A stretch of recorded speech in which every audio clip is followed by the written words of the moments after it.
पर यह है कि इस्लाम में कुरान मजीद में है कि ला इकराहा फिद्दीन, दीन में कोई ज़बरदस्ती नहीं की जा सकती।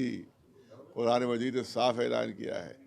और कोई न लालच से कोई मुसलमान हो सकता है और न ही ज़ोर ज़बरदस्ती से कोई मुसलमान हो सकता है, उसको हम मुसलमान नहीं मानते हैं।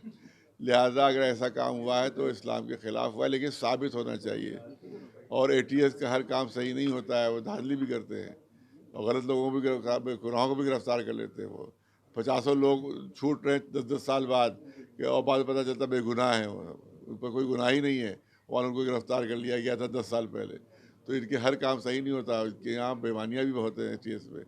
लिहाजा पूरी निष्पक्ष जाँच होना चाहिए कि जिनको मुसलमान किया गया है वाक़ई उनसे ज़बरदस्ती किया गया है या लालच से किया गया है, तब उसके खिलाफ़ कार्रवाई होना चाहिए और ख़ुद उन लोगों से पूछना चाहिए जो मुसलमान हुए हैं कि भैया तुम्हें तो ज़बरदस्ती तो नहीं किया गया मुसलमान ये लालच से।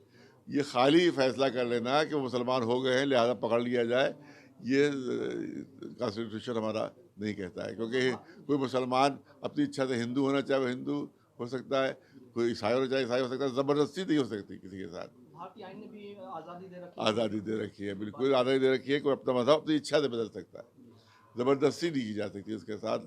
वो अगर ज़बरदस्ती की गई तो उसको हम मुसलमान ही नहीं मानते हैं अगर। असदुद्दीन मौलवी साहब जो असेंबली इंतखाब आता 2022 में आ रहा है उसके मद्देनज़र इस तरह किए जा रहे हैं। अब देखिए जो भी मसला हो ये तो नहीं पता हमें, लेकिन कि खुद हमारे हिंदू भाइयों मुसलमान भाइयों को सोचना होगा कि जो मुल्क के लिए और देश के लिए और सूबे के लिए काम कर रहा है और ठोस और बुनियादी काम कर रहा है, उसके लिए जो है वो सोचे और मजहबी जो है नुमात में वो न बहके बिल्कुल।